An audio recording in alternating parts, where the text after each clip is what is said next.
ആദ്യം തന്നെ കൃപാസന അൽത്താരയിൽ വന്ന് സാക്ഷ്യം പറയാൻ യോഗ്യമാക്കിയ എൻ്റെ കൃപാസന അമ്മയ്ക്കും ഈശോ കർത്താവേശനും ഞാൻ കോടാങ്കോടി നന്ദി പറയുന്നു.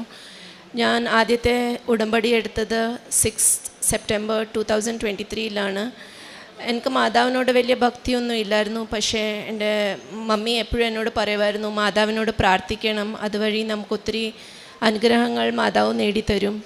അങ്ങനെ ഇരിക്കുന്ന സമയത്ത് എൻ്റെ മമ്മിക്ക് ഒരു വയറിങ്ങനെ വീർത്ത് വരുന്ന ഒരു അസ്വസ്ഥത ഉണ്ടായി.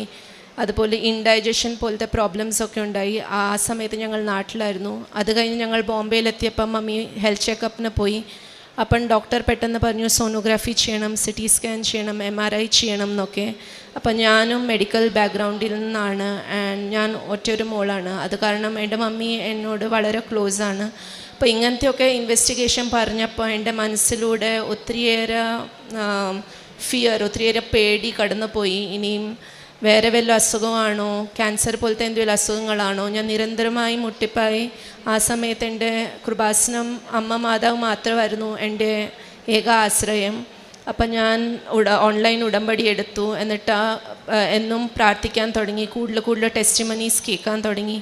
അതിനകത്തുനിന്ന് ഒരു ടെസ്റ്റിമണി ഞാനിങ്ങനെ കേട്ടിരുന്നു. ഒരു ആൻറ്റി പറയുന്നത്, അതായത് അവരുടെ വീട്ടിലൊരു ആൾ വന്ന്, അടുത്തറിയുന്ന ഒരാൾ വന്ന്, അവർക്കും ഇങ്ങനത്തെ ഒരു പ്രോബ്ലം ഉണ്ടായി. എന്നിട്ട് കൃപാസനത്തിലെ ഉപ്പും ഓയിലൊക്കെ കൊടുത്ത് പ്രാർത്ഥിച്ച് കഴിഞ്ഞ് 1 വീക്കിനോടുള്ളിൽ ഉടമ്പടി തൈലം പുരട്ടിയതിന് ശേഷം പുള്ളിക്കാരൻ വീട്ടിൽ പോയി വാഷ്റൂമിലൊക്കെ പോയപ്പം വേറെ പ്രശ്നങ്ങളൊന്നും ഇല്ലായിരുന്നു. മൂത്രത്തിൽ കൂടെ കല്ല് പോയി. എന്നിട്ട് അവരുടെയും വയറ് വീർത്ത് വരുന്ന പ്രോബ്ലം, വയറ്റുവേദന, അതൊക്കെ മാറിക്കിട്ടി.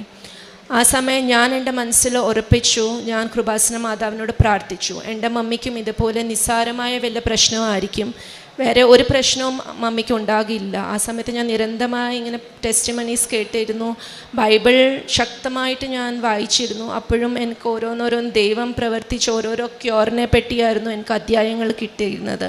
അപ്പോൾ ഈ സാക്ഷ്യങ്ങളിലും ഈ അധ്യായങ്ങളിലും ദൈവത്തിൻ്റെ എല്ലാ ക്യൂറിനെ പറ്റി ഞാൻ പൂർണ്ണമായി വിശ്വസിച്ചു. എൻ്റെ മമ്മിക്ക് ഒരു കുഴപ്പവും വരുത്തില്ല. അതെൻ്റെ മനസ്സിനെ ഒത്തിരിയേറെ സ്വസ്ഥപ്പെടുത്തി. എന്നിട്ട് അങ്ങനെ എൻ്റെ മമ്മിയുടെ സർജറി ചെയ്യണമെന്ന് നിശ്ചയിച്ചു. സർജറി കഴിഞ്ഞു. എനിക്ക് ഹോസ്പിറ്റലിലൊക്കെ പോകാൻ ഭയങ്കര പേടിയായിരുന്നു. കാരണം എന്തെങ്കിലും സംഭവിച്ചാൽ എനിക്ക് എൻ്റെ മമ്മി അങ്ങനത്തെ ഒരു അവസ്ഥയെ കാണാൻ പറ്റില്ല. അങ്ങനത്തെയൊക്കെ ഒത്തിരിയേറെ പേടിയുണ്ടായിരുന്നു. പക്ഷേ ബയോപ്സി റിപ്പോർട്ടെല്ലാം വന്നു. അത് മമ്മി എനിക്ക് അയച്ചു തന്നു. അതിനകത്ത് it was A benign ovarian cyst. അതൊരു കുഴപ്പമില്ലാത്ത മുഴയായിരുന്നു, ഒരു കുഴപ്പമില്ലായിരുന്നു. അത് ജസ്റ്റ് സർജറി ചെയ്ത് നീങ്ങിപ്പോയി. 3-ാമത്തെ ദിവസം എൻ്റെ മമ്മി ഡിസ്ചാർജുമായി. മമ്മി നേരത്തെ BP ബ്ലഡ് പ്രഷറിനൊക്കെ 2 നേരം മരുന്ന് കഴിക്കുന്നുണ്ടായിരുന്നു. പക്ഷേ ഈ സർജറി വഴി ആ മരുന്നുകളും എല്ലാം കുറച്ച് കിട്ടി. ഇപ്പം ജസ്റ്റ് 1 ടൈമേ BPയുടെ മരുന്നും എടുക്കുന്നുണ്ടായിരുന്നു. അങ്ങനെ ഞാൻ വളരെ വേറെ രീതിയിൽ ചിന്തിച്ചിരുന്ന പ്രശ്നം എൻ്റെ കൃപാസന മാതാവ് വളരെ നിസ്സാരമായിട്ട് 3rd ഡേയിൽ ഡിസ്ചാർജ് ആക്കിയിട്ട് വളരെ മിനിമമായ മെഡിസിനോടുകൂടി മമ്മിയെ പൂർണ്ണമായിട്ടും ക്യൂറാക്കി. അതിനെൻ്റെ പരിശുദ്ധ അമ്മ മാതാവിന് ഞാൻ കോടാങ്കോടി നന്ദി പറയുന്നു. എൻ്റെ സെക്കൻഡ് സാക്ഷിയാണ്, ഞങ്ങൾ നാട്ടിൽ ഒരു ലാൻഡ് വിൽക്കാൻ ഒത്തിരി വർഷമായിട്ട് നോക്കുന്നുണ്ടായിരുന്നു. പക്ഷെ അത് വിറ്റ് പോകുന്നില്ലായിരുന്നു. ആ സമയത്ത് എൻ്റെ പേരൻസ് നാട്ടിലായിരുന്നു. ഞങ്ങൾ ഇവിടുന്ന് കിട്ടിയ പരിശുദ്ധമായ മണ്ണ് എടുത്തുകൊണ്ട് പോയി ഞങ്ങളുടെ ആ സ്ഥലത്തിലൊക്കെ വെഞ്ചരിച്ച് ഇട്ടു. ഒരു മാസത്തിനോടുള്ളിൽ തന്നെ ആ സ്ഥലം നോക്കാനുള്ള അടുത്തുള്ള ഒരാൾ തന്നെ സ്ഥലം നോക്കാനായിട്ട് വന്നു. സ്ഥലം കുഴപ്പമില്ലാതെ വിറ്റും കിട്ടി. എൻ്റെ 3-ാമത്തെ സാക്ഷ്യമാണ്, എനിക്ക് അലർജിക് റൈനൈറ്റിസ് എന്ന് പറഞ്ഞൊരു പ്രശ്നം ഉണ്ടായിരുന്നു. അതായത് മൈൽഡായിട്ടുള്ളൊരു ഡസ്റ്റോ കോൾഡോ അല്ലെ AC-യുടെ കാറ്റോ, ഞാൻ എവിടെയെങ്കിലും പുറത്ത് പോയാലൊക്കെ എനിക്കിങ്ങനെ തുമ്മലുണ്ടാകുമായിരുന്നു. അത് തുമ്മി ഒരു പ്രാവശ്യം ഞാൻ തുമ്മാൻ തുടങ്ങി അത് 25-30 ടൈംസ് എനിക്ക് തുമ്മൽ വരുമായിരുന്നു. അപ്പോൾ അത് എനിക്ക് രാത്രി കിടക്കാൻ നേരം ഈ പ്രശ്നം ഒത്തിരി കൂടുതലുണ്ടാകുമായിരുന്നു. മൂക്കിൽ നിന്ന് ഇങ്ങനെ വെള്ളമൊക്കെ വന്ന് മൂക്കൊക്കെ ചുമന്ന് വളരെയേറെ ബുദ്ധിമുട്ടായിരുന്നു. ത്രോട്ട് ഇറിറ്റേഷനൊക്കെ ആയിട്ട് ഭയങ്കര അലർജിയായിരുന്നു. അതിന് വേണ്ടി ഞാൻ കുറേ മരുന്നുകളൊക്കെ കഴിച്ചിരുന്നു. പക്ഷേങ്കിൽ ഈ കൃപാസന അമ്മ മാതാവ് എൻ്റെ ജീവിതത്തിൽ ഓൾറെഡി ഇങ്ങനത്തെ വലിയ അനുഭവങ്ങളൊക്കെ തന്നപ്പോൾ എനിക്ക് പൂർണ്ണമായിട്ടും വിശ്വാസമായി ഇതൊരു നിസ്സാര കാര്യമാണ്. ഞാൻ കൃപാസന അമ്മയുടെ ഉപ്പും ഈ എണ്ണയൊക്കെ മൂക്കി പരട്ടി അതൊക്കെ പൂർണ്ണമായിട്ട് മാറും എന്ന് ഞാൻ നിരന്തരമായിട്ടത് ഉടമ്പടി തൈലം പരട്ടി പ്രാർത്ഥിക്കുമായിരുന്നു. ആ വക എൻ്റെ ഈ അലർജിക് റൈനൈറ്റിസ് പൂർണ്ണമായിട്ടും മാറിക്കിട്ടി. ഇപ്പം എനിക്ക് അങ്ങനത്തെ ഒരു ഡസ്റ്റൊക്കെ വന്ന 1-2 തുമ്മലല്ലാതെ എനിക്ക് അങ്ങനെ കണ്ടിന്യൂസ് ആയിട്ട് തുമ്മൽ ഇപ്പോൾ 1 വർഷമായിട്ട് എനിക്ക് തീരെ അങ്ങനത്തെ പ്രശ്നങ്ങളില്ല. അതുപോലെ കാലയിലുണ്ട് ഇങ്ങനെ പൊട്ടി പൊട്ടി കീറി പ്രത്യേകിച്ച് മഴ സമയമൊക്കെ വരുമ്പം ചെളിയൊക്കെ ഇങ്ങനെ പോകുമായിരുന്നു പൊട്ടലിനകത്ത്. അങ്ങനത്തെ ഒത്തിരി ബുദ്ധിമുട്ടുണ്ട്. ചപ്പലൊക്കെ ഇട്ട് നടക്കാനൊക്കത്തില്ലായിരുന്നു. അപ്പം ഇത് ഉടമ്പടി തൈലം പുരട്ടി അതും ഒരു 90% അത് ക്യൂറായിട്ടുണ്ട്. എനിക്ക് 2 പിള്ളേരുണ്ട്. നേരത്തെയൊക്കെ അവരെ ചുമയോ പനിയൊക്കെ വരുമ്പോൾ ഒത്തിരി സിവിയറായിട്ട് മാറാറുണ്ട്. അപ്പം ഞാൻ ഒത്തിരിയേറെ ആശുപത്രികളൊക്കെ കൊണ്ടുപോയിട്ടുണ്ട്. പക്ഷേ ഉടമ്പടിയിലായിരിക്കുമ്പോൾ ഈ ഞങ്ങളെന്നും പ്രാർത്ഥിച്ചു കഴിഞ്ഞിട്ട് ഉടമ്പടി തൈലവും പിന്നെ ഹണിയും എന്നും 2 ഡ്രോപ്പ് കുടിക്കാറുണ്ട്. പിള്ളേരും അത് കുടിക്കും. അപ്പോൾ അതുവഴി പിള്ളേരുടെ പനിയോ ഡയറിയയോ അങ്ങനെ കോൾഡോ കോഫോ എന്ത് വന്നാലും അത് ഒത്തിരി ഇങ്ങനെ സിവിയറായിട്ട്, അതായത് എനിക്ക് ഡോക്ടറുടെ അടുക്ക പോലും പോകേണ്ട ആവശ്യം ഇപ്പം വരുന്നില്ല. അവരതൊക്കെ വഴി ക്യൂറാകുന്നുണ്ട്. പിന്നെ എന്തെങ്കിലുമൊക്കെ കാണാതെ പോകുമ്പോൾ ഒരു ദിവസം എൻ്റെ മോടെ ഒരു കമ്മൽ കാണാതെ പോയി. അപ്പം ഞാൻ ഒത്തിരിയേറെ വിഷമിച്ചു. കാരണം അവൾക്ക് സ്കൂളിൽ പോകാനും സമയമായി. ആ സമയത്ത് ഞാൻ കൃപാസന മദർ മേരിയോട് പ്രാർത്ഥിച്ചിരുന്നു. ആ സമയത്ത് തന്നെ ഒരു 10 മിനിറ്റ്സിനോടുള്ളിൽ എനിക്കത് പോയ കമ്മൽ തിരിച്ചു കിട്ടി. അങ്ങനത്തെ നിരനിര ചെല്ലും വലുതുമായിട്ടുള്ള നിരവധിയായ അനുഗ്രഹങ്ങൾ എൻ്റെ കൃപാസന മാതാവ് എൻ്റെ ജീവിതത്തിൽ പ്രവർത്തിച്ചു. ചില സംഭവങ്ങൾ പെട്ടെന്നും നടന്നിട്ടുണ്ട്. അതിലൂടെ എൻ്റെ ഫെയ്ത്ത് കൂടുതൽ വർദ്ധിച്ചു വരുന്നുണ്ട്. ഇങ്ങനത്തെ ഒരു അനുഭവം തന്ന കൃപാസന മാതാവിനും കർത്താവ് യേശുനാഥനും ഞാൻ കോടാങ്കോടി നന്ദി പറയുന്നു. എൻ്റെ പേഴ്സണൽ ലൈഫിൽ വന്ന ചേഞ്ചസ് എന്ന് പറഞ്ഞാൽ എനിക്ക് പണ്ടേ ബൈബിളൊക്കെ വായിക്കാൻ വലിയ ഇഷ്ടമായിരുന്നു ഞാൻ. എന്നാൽ ഇപ്പോഴും പേഴ്സണലായിട്ട് പ്രേയർ ചൊല്ലുന്ന ടൈമിങ്സ് എൻ്റെ കൂടി ബൈബിൾ വായിക്കുന്നുണ്ട്. അതുപോലെ ഇപ്പോൾ ഈ പേപ്പേഴ്സൊക്കെ കൊണ്ടുപോയാലും ഞാൻ ബോംബെയിലാണ് താമസിക്കുന്നുണ്ട്. ഹിന്ദി, മറാഠി, ഇംഗ്ലീഷ് പല ലാംഗ്വേജിലുള്ള പേപ്പർ എനിക്ക് ആൾക്കാർക്കൊക്കെ കൊടുക്കാൻ സാധിക്കുന്നുണ്ട്. ആ വഴി എനിക്ക് വിശ്വാസമുണ്ട്. കുറേ പേർക്ക് വിശ്വാസം വന്നിട്ടുണ്ട്. അതുപോലെ ഈ സോഷ്യൽ മീഡിയയുടെ വാട്സപ്പിലൂടെ ഒക്കെ എൻ്റെ സ്റ്റേറ്റസ് തന്നിട്ടുണ്ട്. എൻ്റെ മമ്മി സുഖായപ്പം തൊട്ട് കൃപാസന മാതാവിൻ്റെ ഫോട്ടോ തന്നെയാണ് എൻ്റെ പ്രൊഫൈൽ പിക്ചർ. അതുപോലെ ടെസ്റ്റിമണീസ് ഒക്കെ ഒത്തിരി ആൾക്കാർക്ക് ഷെയർ ചെയ്യാൻ സാധിച്ചിട്ടുണ്ട്. പിന്നെ ഈ ഉടമ്പടി ഉപ്പും തൈലമൊക്കെ എനിക്ക് പേഴ്സണലായിട്ട് ഒത്തിരി അത് മെഡിസിനോ അതിൻ്റെ കൂടുതലായിട്ടുള്ള പ്രയോജനമായി അത്രയും ഞാൻ സൂക്ഷിക്കുന്നുണ്ട്. എന്ത് പ്രശ്നം വന്നാലും അത് വെച്ച് നമ്മൾ പ്രാർത്ഥിച്ച് അത് എല്ലാ ആവശ്യങ്ങളും ദൈവം സാധിച്ചു തരും എന്ന് ഞാൻ പൂർണ്ണമായിട്ടും വിശ്വസിക്കുന്നു. അതുപോലെ തന്നെ എൻ്റെ ചാരിറ്റി വർക്ക്സ് എന്ന് പറഞ്ഞാൽ ഞങ്ങളുടെ പള്ളിയിൽ എല്ലാ സാറ്റർഡേസിനും മീൽസ് കൊടുക്കുന്നുണ്ട് പാവപ്പെട്ട ആൾക്കാർക്ക്. അപ്പോൾ അത് ഞങ്ങൾ മുടങ്ങാതെ ചെയ്യുന്നുണ്ട്. സാധിക്കുമ്പോഴൊക്കെ അത് ചെയ്യാറുണ്ട്.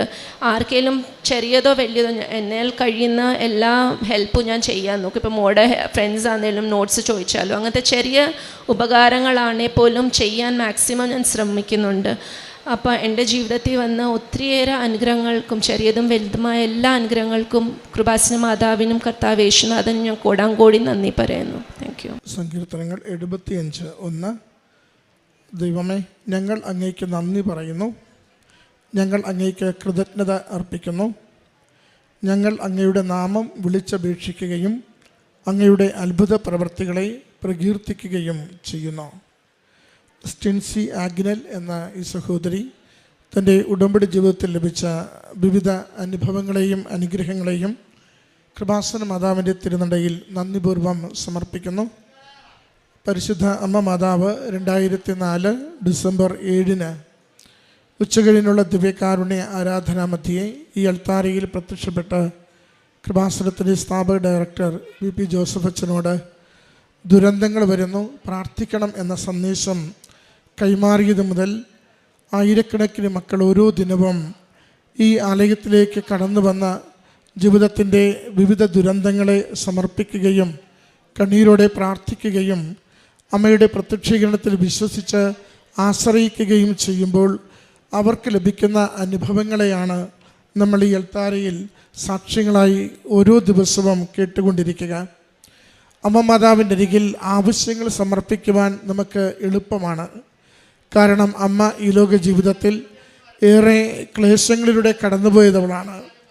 മനുഷ്യജീവിതത്തിൽ വരാവുന്ന എല്ലാ ക്ലേശങ്ങളും, അത് ഒറ്റപ്പെടലാവട്ടെ, തിഷ്ടമായ പീഡാനുഭവങ്ങളുടെ ജീവിതമാവട്ടെ, ദാരിദ്ര്യമാവട്ടെ, അതുപോലെ തന്നെ ജീവിത പങ്കാളിയെ നഷ്ടപ്പെട്ട അവസ്ഥയാവട്ടെ, മകനെക്കുറിച്ചുള്ള ആകുലതകളാവട്ടെ, എല്ലാം അമ്മയുടെ ജീവിതത്തിൽ നമ്മൾ ഈ ലോകത്തിൽ അമ്മയായിരുന്നപ്പോൾ അനുഭവിച്ച് കടന്നുപോയതാണ്.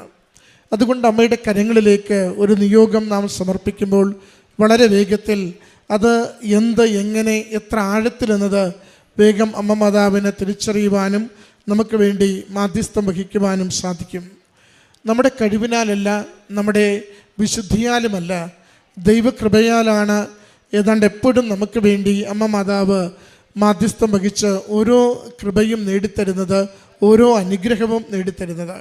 സഹോദരി പറയുന്നുണ്ട്, സഹോദരിയുടെ അമ്മയ്ക്കുണ്ടായ അത്യുഷ്ടമായ രോഗാവസ്ഥകൾ അത് തന്നെ അതിഗൗരവതരത്തിൽ മാറുകയും കുടുംബമേറെ ക്ലേശം അനുഭവിച്ച് പോവുകയും ചെയ്ത നാളുകളിൽ കൃപാസന മാതാവിനോട് വിളിച്ച് പ്രാർത്ഥിക്കുകയും ഉടമ്പടി തൈലം പൂശി പ്രാർത്ഥിക്കുകയും അമ്മയുടെ കരങ്ങളിലേക്ക് ഏൽപ്പിച്ചു കൊടുക്കുകയും ചെയ്തതിലൂടെ വലുതായി വന്നത് നിസ്സാരമായി മാറുകയും പൂർണ്ണ ആരോഗ്യം തിരികെ ലഭിക്കുവാൻ അതുവഴി സാധിക്കുകയും ചെയ്തതിനെയാണ് സാക്ഷ്യപ്പെടുത്തിയത്.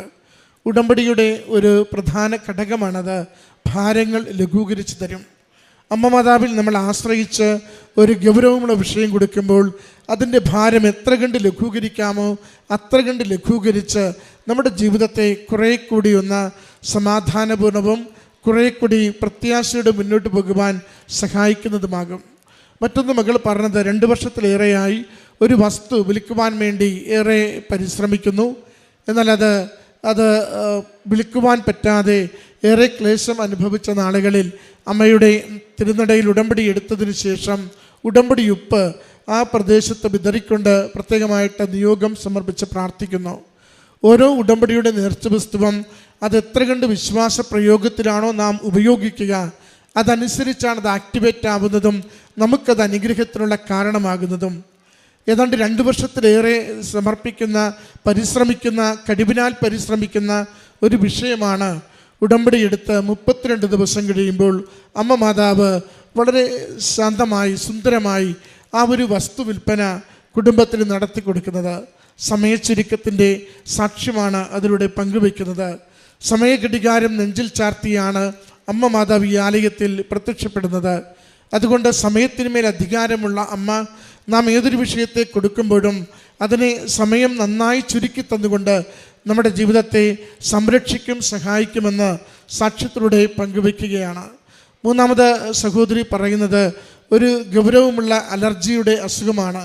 ഒന്ന് തുമ്മിയാൽ അത് 30-40 തവണ തുടർച്ചയായി തുമ്മുന്നതും ഏറെ ശാരീരികമായ അസ്വസ്ഥതകൾ അതിലൂടെ അനുഭവിക്കുന്ന സാഹചര്യത്തെയാണ്. വലിയ രോഗക്ലേശമാണ് അതിലൂടെ വരുന്നത്. അത് AC പാടില്ല, പൊടികൾ പാടില്ല, ചില മണങ്ങൾ പാടില്ല, എവിടെയും എപ്പോഴും ഈ ഒരു രോഗാവസ്ഥയിലേക്ക് ചെന്ന് കയറാമെന്ന പ്രയാസവും. അതാണ് അമ്മ മാതാവിൻ്റെ തിരുനടയിലേക്ക് സമർപ്പിച്ച് പ്രാർത്ഥിക്കുക. മരുന്നും ലേപനവും ഒന്നുമല്ല, അമ്മയുടെ കൃപയാൽ മാത്രം അമ്മയുടെ ഉടമ്പടി തൈലം ഉപയോഗിച്ച് പ്രാർത്ഥിക്കുകയും ഉടമ്പടി തേനുള്ളിൽ സേവിക്കുകയും ചെയ്തതിലൂടെ പൂർണ്ണമായിട്ടും ആ രോഗം മാറുകയും പിന്നീടിപ്പോൾ സുഗമമായി എല്ലായിടത്തും യാത്ര ചെയ്യുവാൻ അമ്മ മാതാവ് സഹായിക്കുകയും ചെയ്യുന്നു. അസാധ്യമെന്ന് ജീവിതത്തിൽ നിന്ന് വിട്ടുപോവില്ല എന്ന് കരുതിയ ഒരു രോഗാവസ്ഥയാണ് ഉടമ്പടിയുടെ നേർച്ചവസ്തുവിൻ്റെ ഉപയോഗത്തിലൂടെ പൂർണ്ണമായി വിട്ടുമാറി ആരോഗ്യം നൽകി സഹോദരിയെ പരിപാലിക്കുന്നത്. മറ്റ് ചെറിയ അനുഗ്രഹങ്ങളെയും ചേർത്ത് വെച്ച് സൂചിപ്പിച്ചു. പ്രിയമുള്ളവരെ, ഉടമ്പടി ഒരു വിശ്വസ്തതയുടെ ജീവിതമാണ്. അമ്മ മാതാവിൻ്റെ തിരുസന്നിധിയിൽ നമ്മൾ ഓരോരുത്തരും ഉടമ്പടി ജീവിതത്തിലേക്ക് പ്രവേശിക്കുമ്പോൾ നമ്മൾ ദൈവത്തോട് വിശുദ്ധിയുള്ളൊരു ജീവിതം കൊടുക്കാമെന്ന് വാഗ്ദാനം ചെയ്യുന്നു. അമ്മയോട് അമ്മ ജീവിച്ചതുപോലെ കാരുണ്യ പ്രവൃത്തികളിലും സുവിശേഷം പങ്കുവെച്ചും ജീവിതത്തെ മനോഹരമാക്കാമെന്ന് നാം വാക്കുകൊടുക്കുന്നു. അതിന് അമ്മ മാതാവ് തിരുക്കുമാരൻ്റെ അരികിൽ നിന്നും നമുക്ക് നേടിത്തരുന്നതാണ് ഓരോ അനുഗ്രഹങ്ങളും.